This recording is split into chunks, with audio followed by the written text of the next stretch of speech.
Hello, everyone, and welcome to another edition of the North Coast Sportscast. I am your host, Jack McCurry of BigPlay.com, and tonight's episode we are going to recap the wild turn of events that has been the NBA free agency and NBA offseason over the last week. And joining me tonight to do so is Jared Mueller of the Orange and Brown Report. Now, you're probably going to say, the Orange and Brown Report, why are you not talking Cleveland Browns? Well, I talk Cleveland Browns on the 1085 Gridiron podcast, which Jared's been a guest of several times, but he is a avid NBA fan, much like I am, and he's been keeping tabs on what's been going on around the NBA, so figured this would be a good time to get him out of his element, per se, and talk some hoops. Jared, how's it going, man? Good, man. It's been a while since I've covered, actually I think the last time someone paid me to cover the Cavs, and I wanted to cover the Cavs or the NBA was, 2016. I think everything after that kind of has felt, I don't know if pointless is the right word, but there's no place to go from there. And so at that point, I hung it up for a little while. Every once in a while, I help out with 24/7 CBS Sports NBA side a little bit, but really it's just a thing I get to enjoy a little bit more than to cover as much. Yeah, I mean, obviously the Cavs aren't fun per se to cover right now, but the entire NBA landscape has changed over the last week. I think, going into last season, I think there was only probably a couple teams you could say were championship contenders. Now looking at what has gone on over the last week with all the trades and free agent signings and whatnot, I look at it as at least 10 teams are viable championship contenders going into next season. And then you look, obviously the Brooklyn Nets won't be there just yet, but 2021 or 2020 actually, they will be championship contenders if Durant comes back healthy. So the entire landscape has changed, and I actually think it's going to be an exciting season next year, to say the least. It absolutely is. I mean, I think it's going to be a long time until NBA fans really have a good feel of who's on what roster. You and I follow this pretty closely, and I think there are times where I'm like, oh yeah, where did Al Horford go? Or who else did Utah get? Mike Conley's in Utah. There's just so many not little moves, big moves that, we don't know if all the big ripples are over. But I think for common everyday NBA fans, there's going to be this getting used to who's on this team. It's kind of like the beginning of college football season where you almost have to relearn or learn who the players are that are going to make a difference. So I think that's going to be a lot of fun. And then, like you said, if it's 10 teams that have a chance for a title, that's 5 times what we had over the last 5, 6, 7, 8 years or whatever. So I think it's a lot of fun.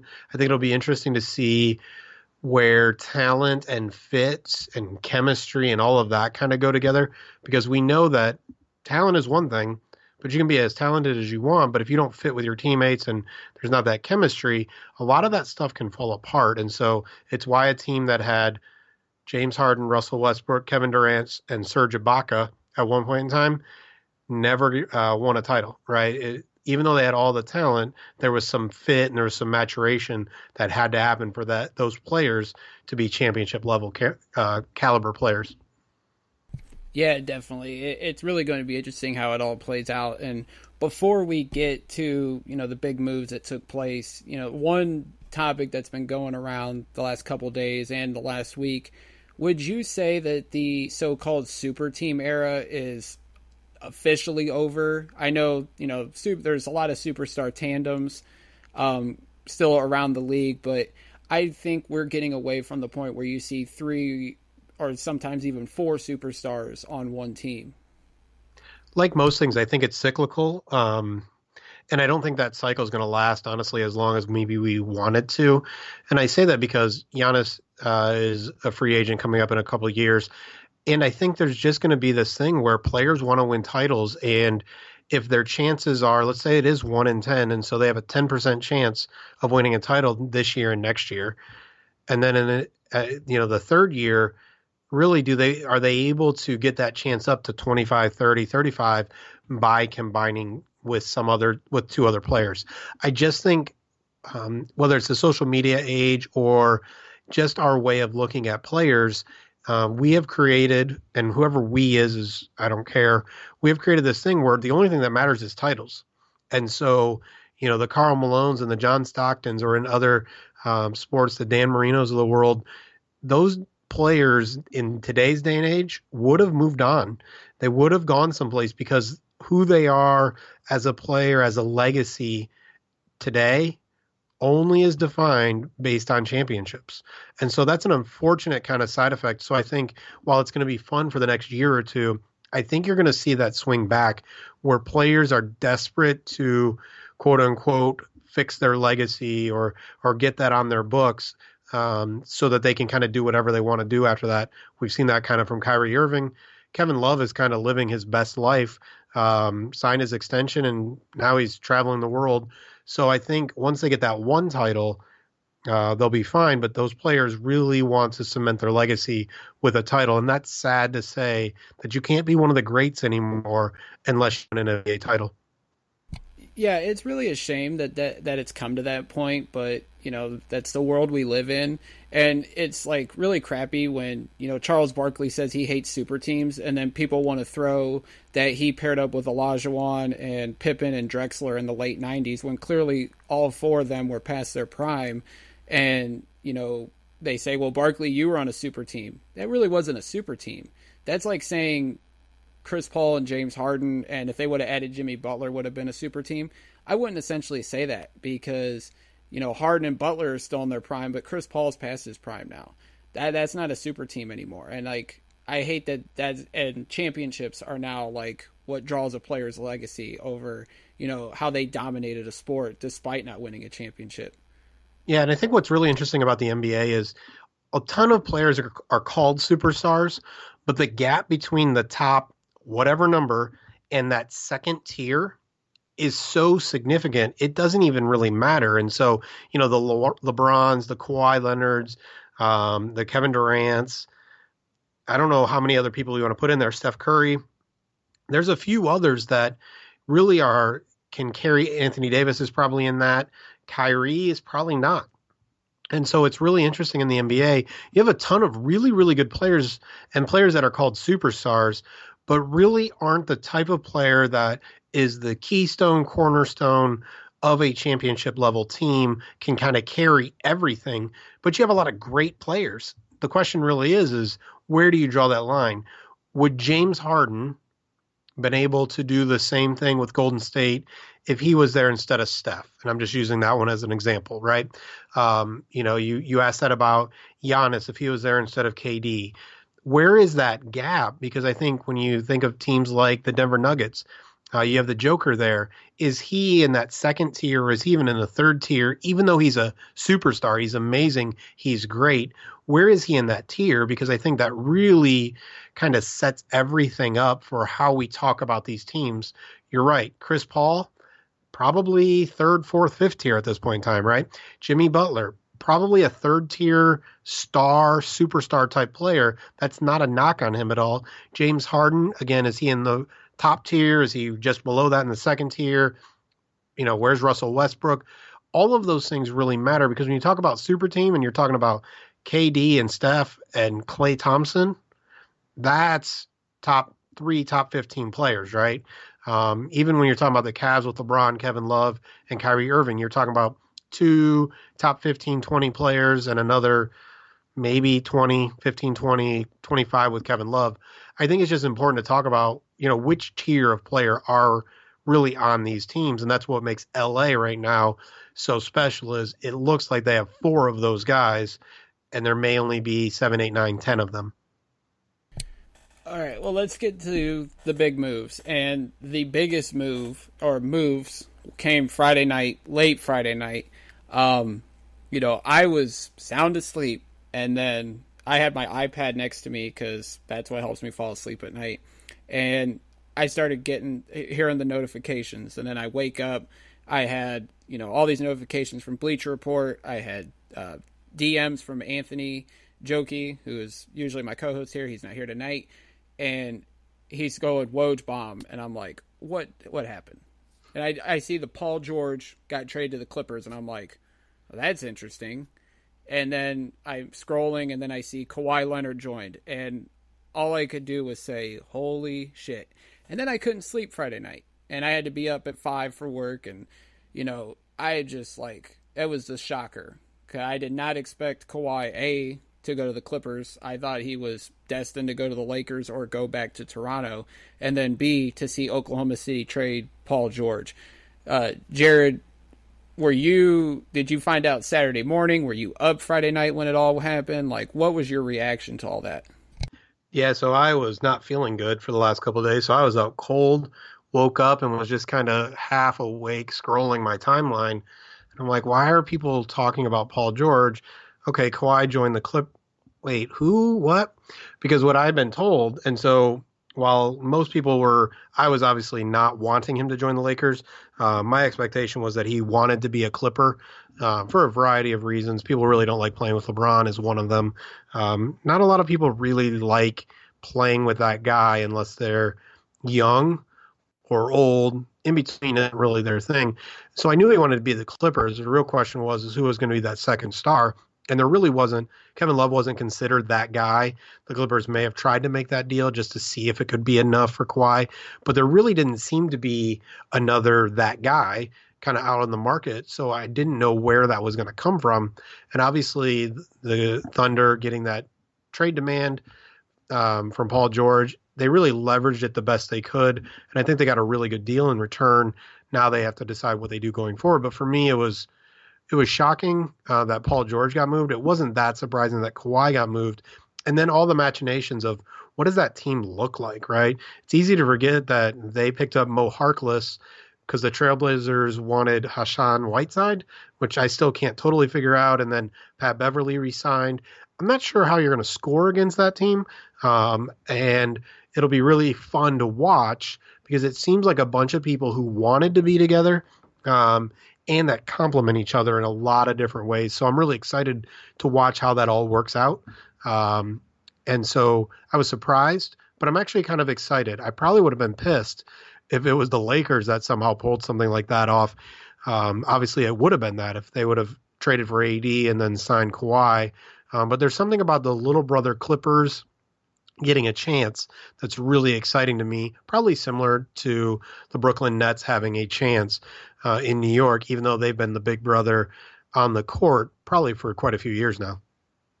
Yeah, it's awesome to see, the little brothers per se of the big markets, LA and New York, seeing the Nets and the Clippers like pretty much steal the spotlight from the Lakers and the Knicks. And when I look at that Clippers roster, Kawhi, Paul George, Lou Williams, Landry Shamet, who else? Mo Harkless.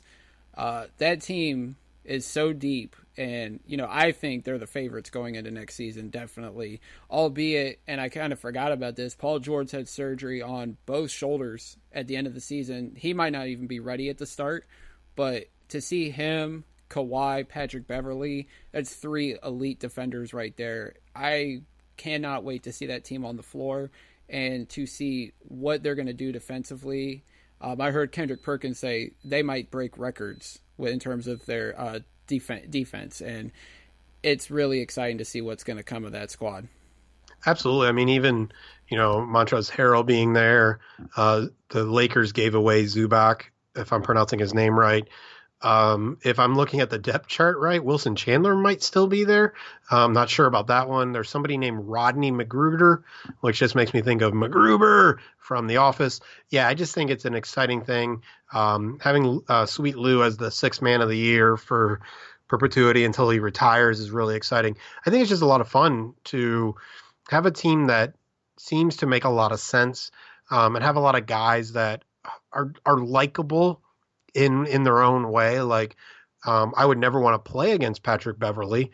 I would never really want to play against Montrezl Harrell, but from the outside looking in, they're annoying little gnats. They're Anderson Varejao and Matthew Dellavedova types. So it's just a lot of fun to see those type of players around a Paul George, around a Kawhi Leonard. And it's really fun to see players get a chance to go where they want to go. And honestly, for the Thunder, they got something good out of it. So it wasn't, this lost cause kind of thing. They got a good package in return. So, everybody kind of wins. Yeah, when you look at the Oklahoma City Thunder, they got Gallinari, who some have said is a borderline all-star, and he's had a pretty solid career for whether it's with the Knicks or the Nuggets or the Clippers. And then they got Shai Gilgeous-Alexander, who was one of the top rookies last year, and then 5 first-round picks, I think 4 unprotected. They're pretty much primed to start to rebuild that team. And there was rumors around the draft that they were trying to move, Steven Adams, Andre Roberson, guys to clear salary, which I think kind of led to Paul George asking out of OKC and eventually them abiding by his request. It seems like Russell Westbrook would be next. It seems like ownership is tired of the first round exits and want to rebuild that squad.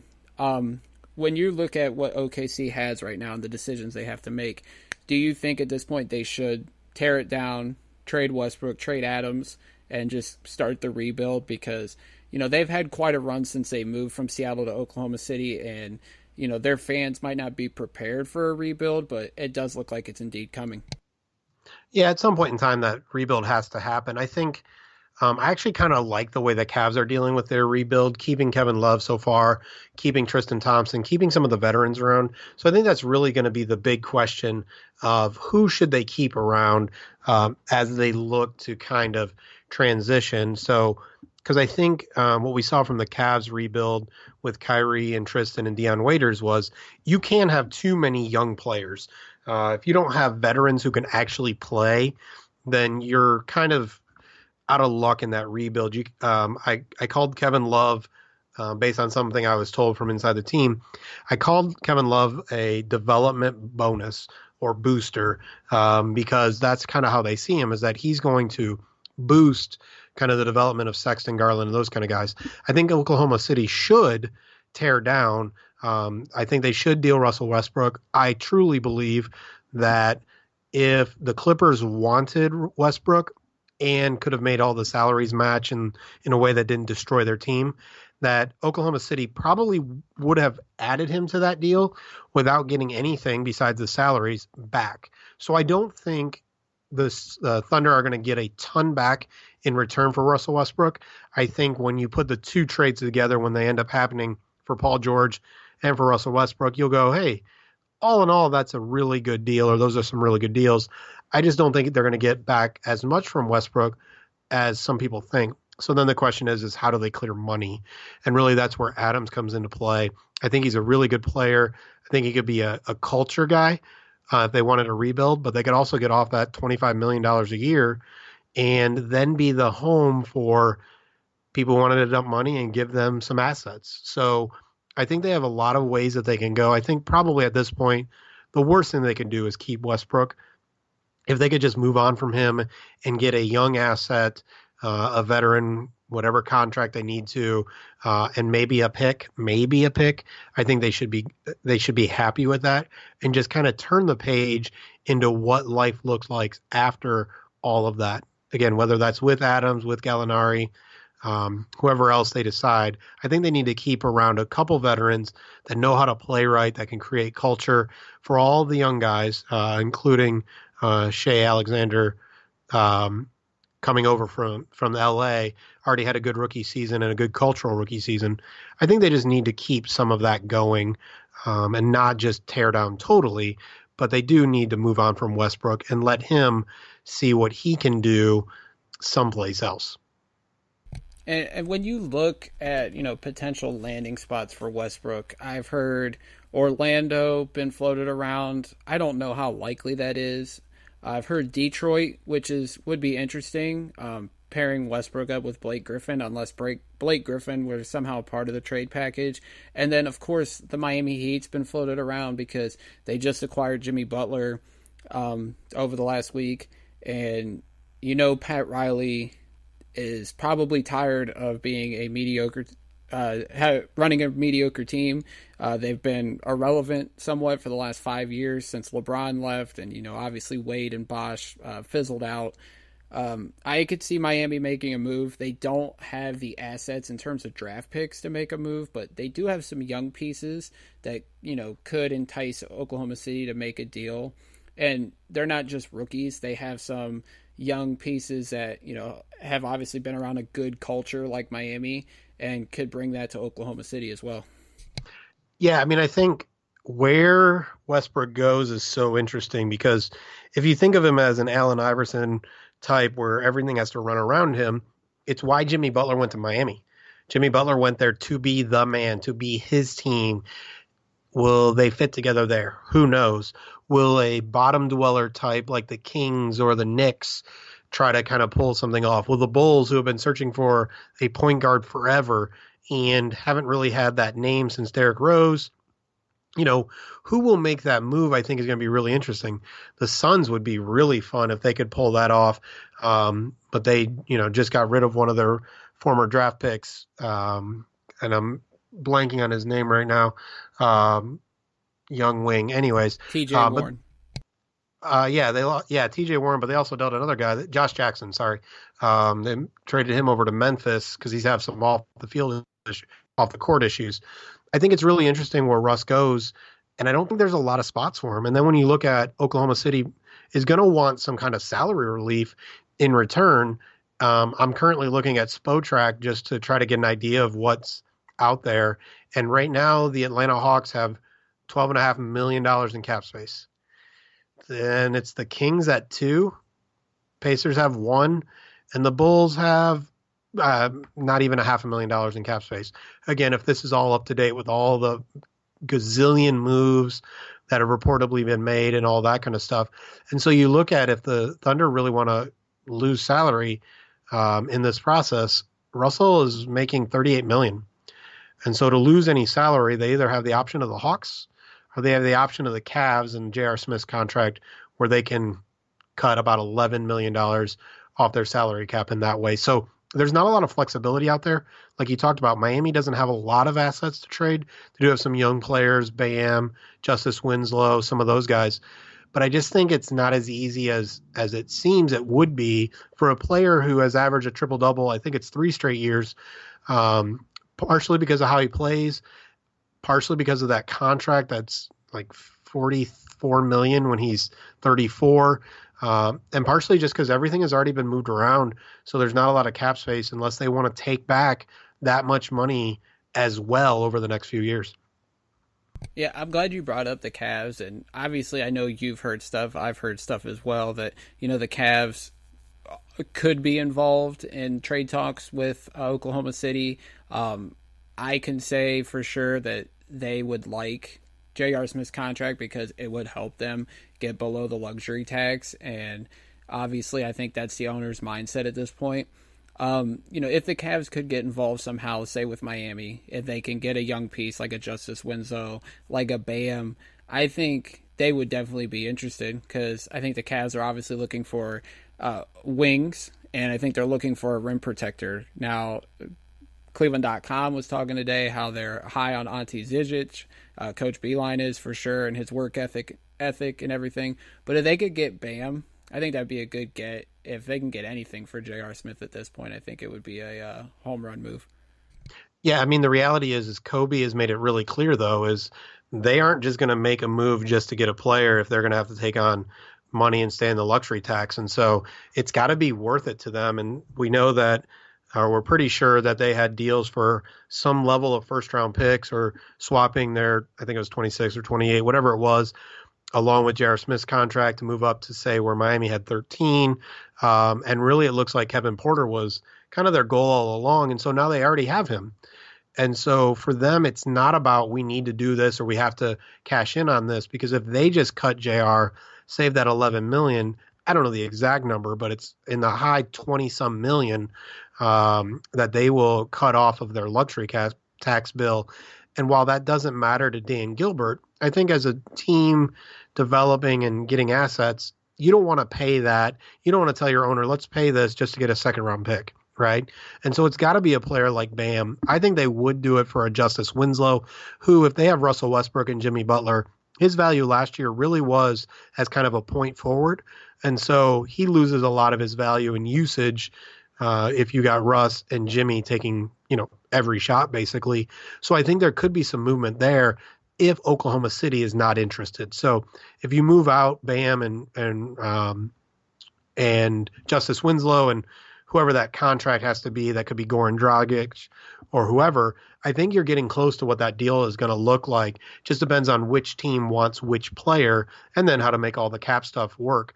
The good thing for the Cavs is if any team is looking to get rid of 2 and 3 year contracts, the Cavs have like 17 one-year deals of 15, 17, 20, 16, 14, 11. There's a lot of money the Cavs have that will come off the books at the end of this season. So the Cavs will continue to be an active trade partner for a lot of teams, especially if some of these teams don't work out in this 1 year that's kind of considered a gap year as Klay Thompson and Kevin Durant try to recover from injuries going into the following season.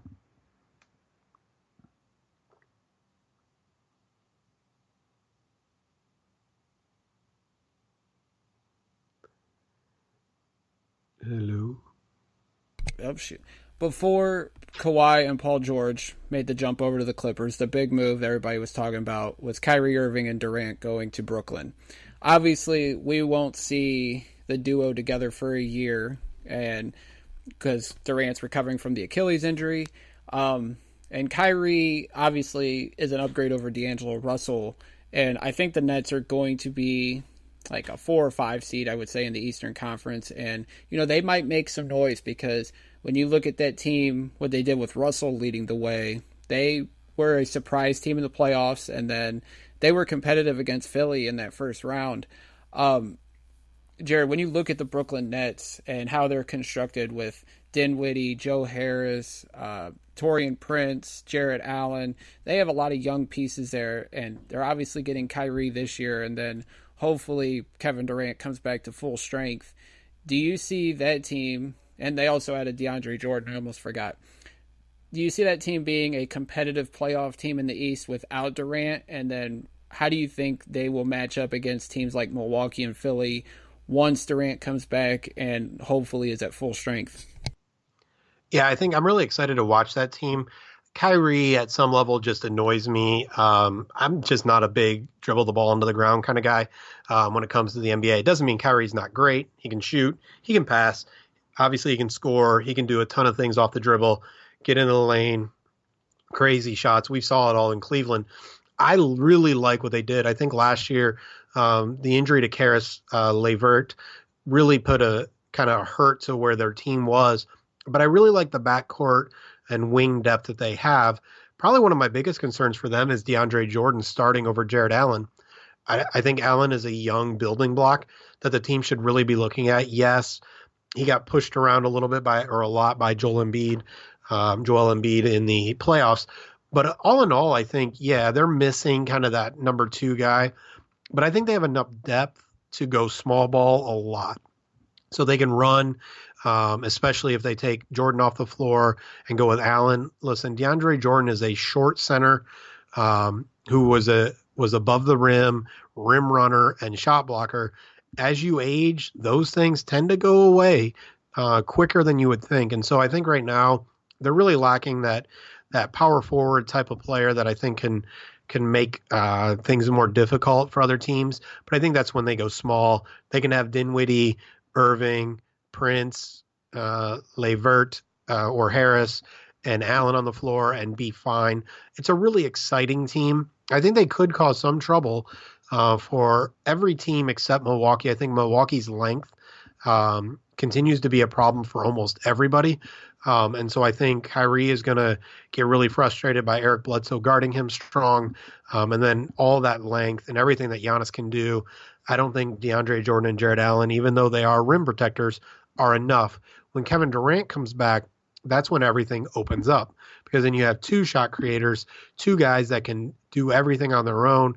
And Durant, even though he is, a twig, skinny, is a great defender, can be a really good off the ball defender. You add him in there both on offense and defense, and I think it is game changing. And I think they and the Clippers then have both the top level talent and the depth to really make things difficult for everybody in the league.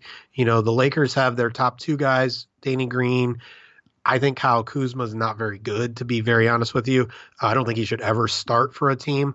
Could be a fine sixth, seventh, eighth man at times, but they don't really have the depth that I think the Clippers and Brooklyn will have in the Kevin Durant return year. I think next year they're going to be a lot of fun, and they're going to run people out of the gym with all the speed and all the shooting that they have. Yeah, I mean, the only thing I question about the Nets was giving DeAndre Jordan a 4-year, $40 million contract because he's entering his 30s. While he's a solid rebounder, he has no offensive game. And like I mentioned, he's entering his 30s, and at some point he's going to slow down. But, I mean, like you said, the depth that the Nets have, you know, once Durant comes back and if he's at full strength, that team is going to be dangerous in the Eastern Conference. Granted, if they keep everybody together. If they keep LeVert and Harris and Dinwiddie, which might be tough because if they play well alongside Kyrie, the money's going to come their way definitely, especially LeVert because he's a borderline all-star. But I'm excited to see the Brooklyn Nets. You know, I don't understand Kyrie's off the court, the things he does there, but on the court he's definitely one of the most exciting players. And when it comes down to big moments, he's one of the most exciting players to watch. You know, with the Lakers, you know, you mentioned that the depth that they have. Outside of LeBron AD, they added Danny Green, which some may call it an overpay, and maybe it was, but they had to get somebody with that cap space. They added DeMarcus Cousins, which I kind of like that move. If he can come back from the injuries he's had the last couple years, we all know what kind of player he is, and him and Davis meshed really well in New Orleans, so it'll be interesting to see if that chemistry can get back together. And then they signed guys like Jared Dudley, like Quinn Cook, Troy Daniels, and then obviously they re-signed KCP, Rondo, and McGee. You know, when you look at their depth, I mean, it's definitely going to come into question. They're still a old team, to say the least, and they still might add guys like JR, like Corver. I mean, maybe they bring back Tyson Chandler as an extra big, but, you know, the depth on the Lakers team is definitely questionable, especially when you have an aging LeBron and an Anthony Davis who's had quite a few injuries during his career. Yeah, I mean, I think David Griffin really hit the nail on the head when he talked about bringing shooters around LeBron. Last year, the Lakers said, nah, we don't need to do any of that. No one needs to be able to shoot. And then this year, I don't think they really figured out who else is going to handle the ball. I think Caruso is a fine backup guard. He should start for them. It shouldn't be Rondo. But besides that, who's going to handle the ball? It's going to be LeBron. Now, he always handles the ball, but he's getting older, and somebody else has to take care of the ball when he's off the court. And I just don't see that with any of their additions. And so are they going to be smart enough to run the offense through DeMarcus Cousins down low to really kind of pound in the second unit? I think it would be really smart if they decided to do that. I just don't know if they're going to be willing to. But I think that's a smart way of kind of going about kind of that business is, okay, have this group with LeBron and AD and Danny Green and those guys and run that flowing pick and roll kind of offense. And then in the second unit, dump it down to Cousins, let him bully people. I think against the Clippers that can work because we know the Clippers are going to be very, very good on defense, especially on the perimeter. So it's a way to go kind of around that. The problem is that tends to not be how people play in the NBA anymore. It's not very efficient.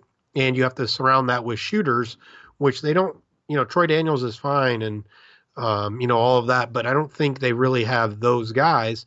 And if they bring in just shooters, again, who's going to handle the ball? You're going to bring in J.R. Smith and he's going to bring the ball down the court? Come on. So Kyle Korver is not going to do that. So I just think last year they went so heavy with quote unquote playmakers, which they didn't really have. And this year they've gone with obviously the star and AD. They just still have nobody else who can really handle the ball to really initiate offense or most importantly, get a shot for themselves. AD can do a little of that, but that's not really his game per se. You know, pull the ball, pick and roll, running the pick and roll. Just doesn't fit what he does now. So I just don't know if they have enough playmaking to really make that real run. They have enough topside talent and enough shooting that they should be dangerous. I think it'll just be tough for them to really make that kind of Western Conference NBA Finals kind of run that most people expect. Yeah, I mean, when you look at the West, I mean, you got the Clippers, the Nuggets, the Blazers, the Jazz. Um, the Warriors are still obviously there, despite, Clay will be out for most of the year, but they still have Steph and D'Angelo. That'll be an interesting situation. But, with LeBron, can't rule him out, but I think the Lakers still have a long way to go to compete for a championship, despite having two of the top 5 players in the league. Yeah, I mean, it's just the reality of what happens when you have to trade to get your guys, like they had to do and what they had available. And really, it's what the Lakers have done for so long, to trade for Steve Nash, which lasted, I don't know how many years until those picks, became something. You have to do kind of those tear downs to rebuild. The Cavs did it a little bit to get Kevin Love, did it a little bit to get the cap space over LeBron James when he came back. But beyond that, they still had the ability to make the moves that brought in Amon Shumpert, J.R. Smith, Timofey Mozgov. By the way, all 3 of those players are going to be available this summer. If LeBron is really interested in kind of running it back, he could bring Korver, J.R., Amon, Timo. He could bring most of the team back together if he wanted to. But I just don't think they have enough. And I don't know how they make moves to get more unless they're just getting those older veteran type players who generally can't create. On the other hand, that's who LeBron likes. He wants someone who will shoot the ball and stay out of his way. And that's why you play James Jones over Jetty Osman or whoever else they played over Jetty, because LeBron didn't trust him. The New York Knicks, poor Stephen A. I don't know if you were watching last Sunday during the Jump Special when he came on after they blew it, essentially, once again. I mean, I feel bad for their fan base that they have to put up with that organization building up their hope every 4 years or so when they have the assets to go out and get some stars and they get left at the altar once again. I mean, how do you feel about the Knicks striking out once again on free agency?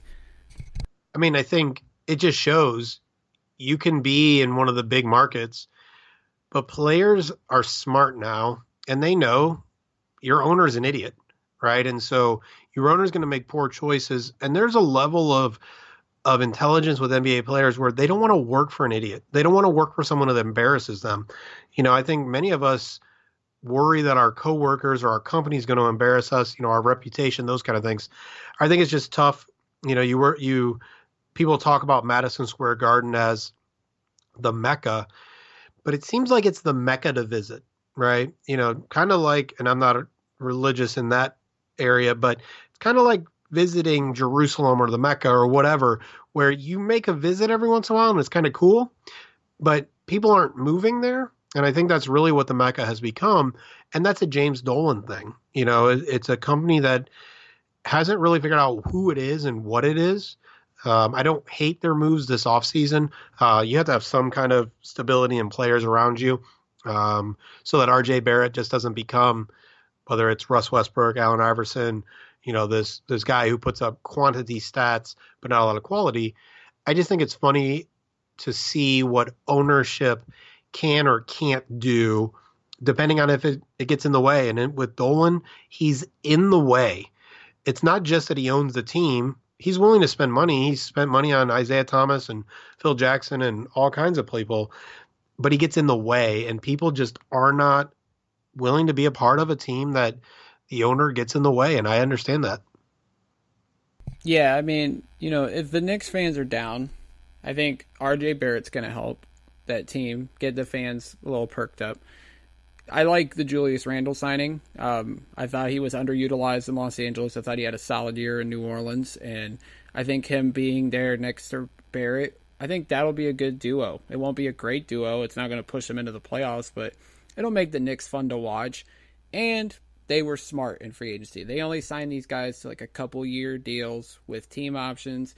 They're maintaining their flexibility because in a couple years, Giannis might get sick of Milwaukee and he might want to go to New York. Now, like you said, the players are smart and they know how terrible James Dolan is, and thank God that doesn't own the Cleveland Indians, because it would be an utter disaster. But, the Knicks, if Dolan gets smart in the next couple of years, maybe he sells. Maybe he sells to a guy that gives a crap and works hard to get the Knicks back to whatever glory they had back in the 60s and 70s. But Knicks fans shouldn't give up hope. I think I compare them a lot to the Browns in that instance, where they've been mediocre for so long, but the fans have stuck by them. So if I'm Knicks fans and I'm listening to this, don't give up hope. You got some pieces there. Just stay patient. Don't be like Stephen A. and cry and go on a rant, and don't give up on the Knicks yet. I think there could be a light at the end of the tunnel, especially with RJ Barrett, because I really like him.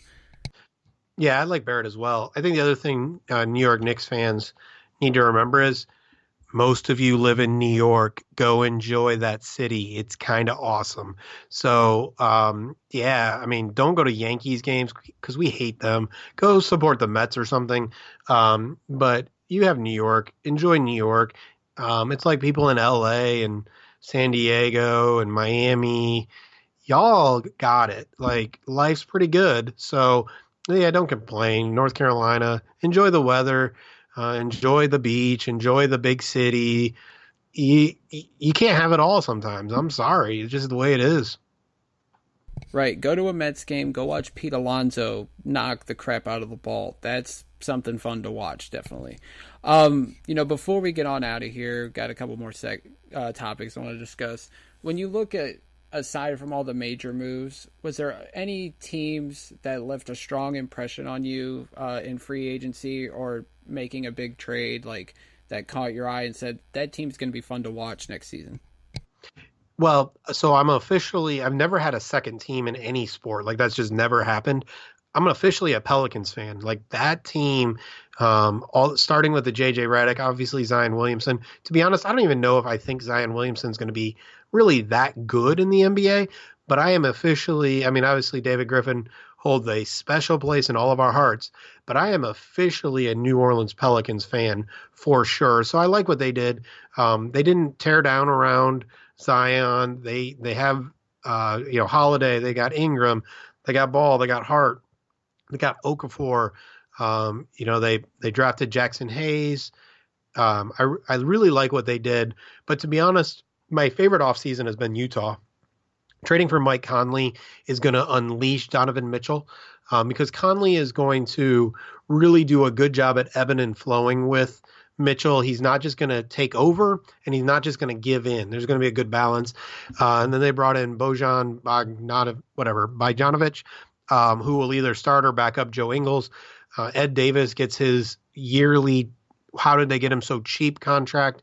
I just really like what Utah is on the floor. They have, again, like I talked about with the Lakers, Conley can get his shot, Mitchell can get his shot, Bogdanovic can get his shot, Davis and Gobert can rim run, can offensive rebound, Ingles can get his shot. I really like what the Jazz did this offseason. They're really a team I'm looking forward to. Them in Denver really kind of fighting it out in that 2, 3, 4 area along with the Lakers, far behind the Clippers. Yeah, you stole both my teams, but I won't hold that against you. I like what the Pelicans are doing. They remind me of a football team who's building around their superstar. I think you cover them, like the Cleveland Browns. They're kind of weird, huh? Yeah, they're reminding me a lot of that. David Griffin took that job and said, we're gonna trade our superstar in Anthony Davis, but we're getting another one in Zion Williamson. And like the injury concerns kind of worry me with him, but what they've done around him already, bringing Ingram and Lonzo and Josh Hart, and then they add Redick, they add Derek Favors, they drafted Jackson Hayes and Nickeil Alexander-Walker. I like what they're doing. They know that the clock's ticking. They know, if Zion pans out to be this great star, he might not want to stay in New Orleans. So I think David Griffin, with what he's already added and what he could also add with all those assets he picked up in the Lakers trade, I think New Orleans is on their way. It'll obviously take time to see how that goes, but and I like what the Jazz did as well. But another team I like, and I'm definitely going to keep an eye on next season, is the Indiana Pacers. Obviously, Oladipo is going to be out for probably around half the season as he recovers from the ruptured quad. But when you look at it, they traded 2 second-round picks, picked up T.J. Warren, who is a 20 points per game scorer. They added Malcolm Brogdon in a sign and trade when it looked like they were going to get Ricky Rubio, but they pulled a swerve on everybody, picked up Brogdon, who is an underrated point guard in the league, and then they obviously still have McDermott. They have Miles Turner. They have Sabonis. That's a young squad over there in Indiana that was competitive when Oladipo got hurt. Obviously, Bogdanovich was a big part of that, and he's moved on and got his big money deal with Utah. But I like Indiana. They're not going to be a championship contender, but they should definitely be a fun team to watch next season. Yeah, they actually fit kind of Indiana basketball and kind of that gritty, that smart, all of that kind of stuff. So I do think there's a good fit there. Again, when we talk about levels, I don't know what level Victor Oladipo, is he a tier 3 guy? Sabonis, is he going to be a tier 4 or 5 guy? Miles Turner, those kind of things. But again, it is a really fun team. And I think we talked about it at the beginning, right? Is the idea of championship or bust. And I know we're going to close out with the Cavs. The idea of championship or bust really is an illogical way of looking at sports. We look at sports to enjoy them, to enjoy watching a team on the floor play good basketball, be good at what they do, be fun at what they do. And so the idea that you can only be moving towards a championship or tearing down just is semi-ridiculous. And so Indiana should be fun. I don't think they'll ever be competitive for an NBA title. Could they make an Eastern Conference Finals? Sure, there can be some injuries and some fluke things that happen because they are a quality, deep, smart basketball team that is going to play tough defense and is going to have a good enough shooting around to really make a fun team that probably has no chance of winning an NBA title. And we have to be okay with that. Yeah, definitely. You said that we were going to talk about the Cavs, and that's what I wanted to finish off with. Clearly they're not making any major offseason moves yet. That's to be determined. You look at this team, they're clearly rebuilding. They're in year 2 of the post-LeBron era. They've added Sexton already. They added Windler, Garland, and Kevin Porter in this draft. They have Jetty. They have Larry Nance. They have Zizic. They have a young core. They have a ton of expiring contracts, like you mentioned earlier, coming off the books this summer or after this season, which they could use in trades. And they obviously have Kevin Love, who may or may not be here. And they're going into a season with a new head coach, John Beilein. It's going to be interesting. I think the Cavs are going to be fun to watch because they have some young, exciting pieces. They have some of those established guys in the league, including an all-star in Love. They might not be a great team. I've seen something where they're projected to be the worst team in the league next year, but I'm okay with that because I actually like what Kobe Altman's doing right now with this organization, and I'm willing to see this play out a couple years down the line. Now, I also said that during the Chris Grant rebuild, and that didn't go too well until LeBron decided he wanted to come home, but I'm willing to see this play out and see what Kobe Altman plans to do with this team, and I'm intrigued by what Beilein's going to do, and I just am looking forward to the Cavs much more this upcoming season than I was last year. Yeah, I think what's interesting, even as you talk about the Chris Grant process, let's just use those words, is if Joel Embiid does not get hurt before the NBA draft? He is a Cleveland Cavalier. So even if LeBron doesn't come back, what happens when you're Kyrie Irving, Deion Waiters, Tristan Thompson, Joel Embiid? What could that team become, right? We just talked about the Indiana Pacers. It wouldn't have been that because it's a different squad, but could that have been a team that was exciting, that took some time to develop? The Cavs just drafted Colin Sexton. Now they've got Darius Garland, both very young players, had 1 year in college. They have Kevin Porter Jr., 1 year in college. What's really interesting is they drafted Windler ahead of Porter. it was almost as if they said, let's get this high upside guy in Garland.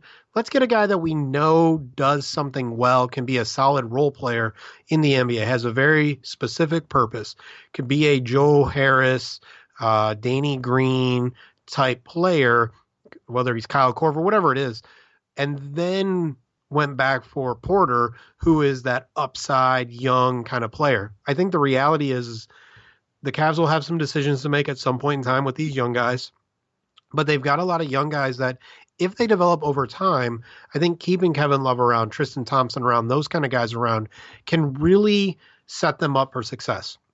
We saw Sexton after the All-Star break really come on strong. We saw how he was not just okay with Garland being drafted, but understood why Garland was drafted.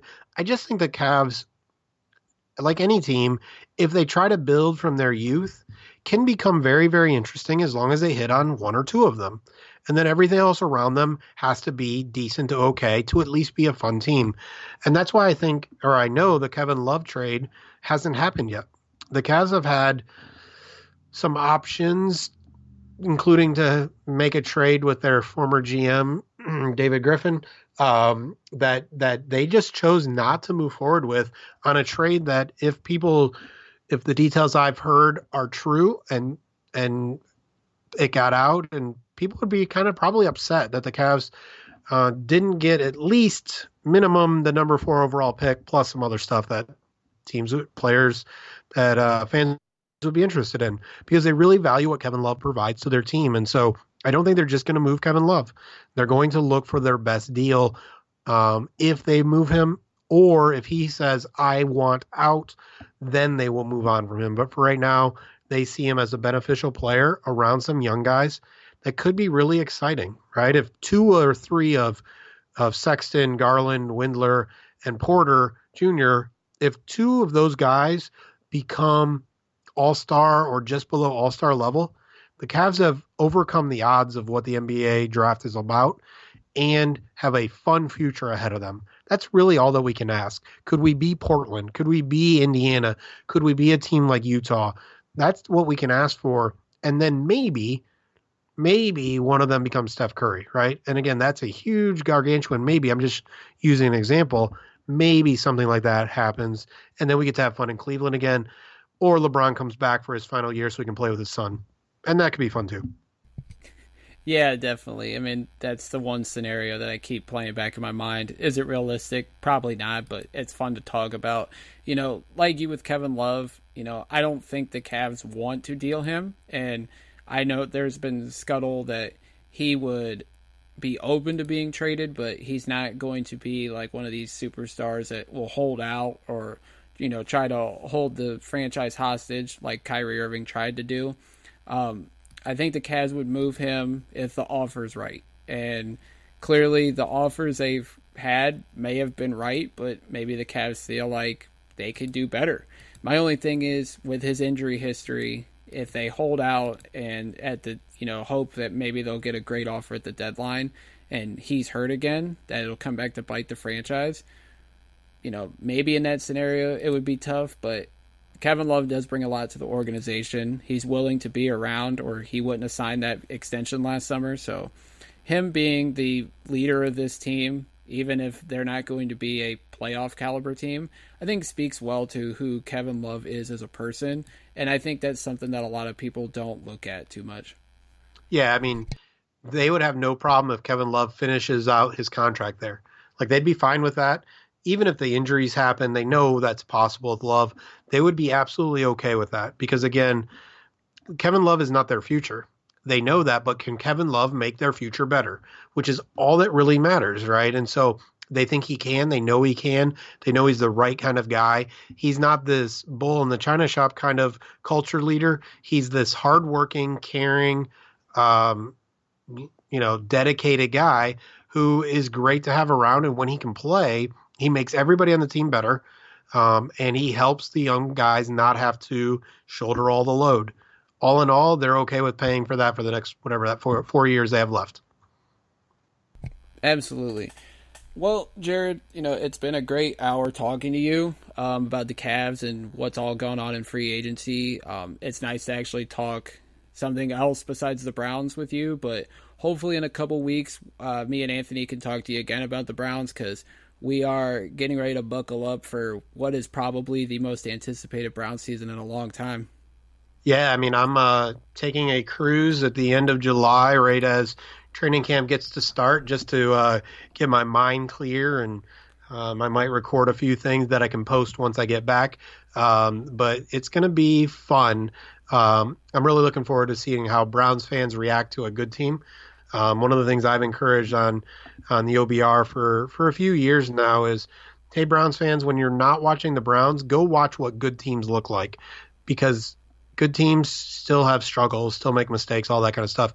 So it'll be fun to watch how Browns fans react to what they with these high expectations. If it's anything like other fans telling us how to feel because we have high expectations, then it's going to be an interesting season, to say the least. Yeah, other fans are going to hate us, and that's okay, because we have been passionate and dedicated to crappy teams. Guess what? We're going to be passionate and dedicated to a good one. Absolutely. Before we get on out of here, go ahead and plug everything you got on your end, because I know you are a busy man over at the OBR. Sure, yeah. So we're at the OBR. You can just go to theobr.com, on Twitter at the OBR. It's kind of the dead season, so right now it's going to be looking at what does some of the offseason look like, both of AFC North teams as well as some of the other teams that are supposed to be competitors in the AFC and the NFC, as well as teams on their schedule. I'll be doing that on the Straight Talk podcast for the OBR as well. And as always, you can get a hold of me on Twitter. It's at Jared K. Mueller, JaredKMueller. And, just looking forward to what the Cleveland Browns season has for us. And as always, you can follow this podcast at NC Sportscast on Twitter. You can follow me personally at JMcCurryCLE. You can follow the other podcast that I do with Anthony Jokey. It's the 1085 Gridiron podcast. We'll have some content coming out previewing the season here in the next couple weeks, so stay tuned for that.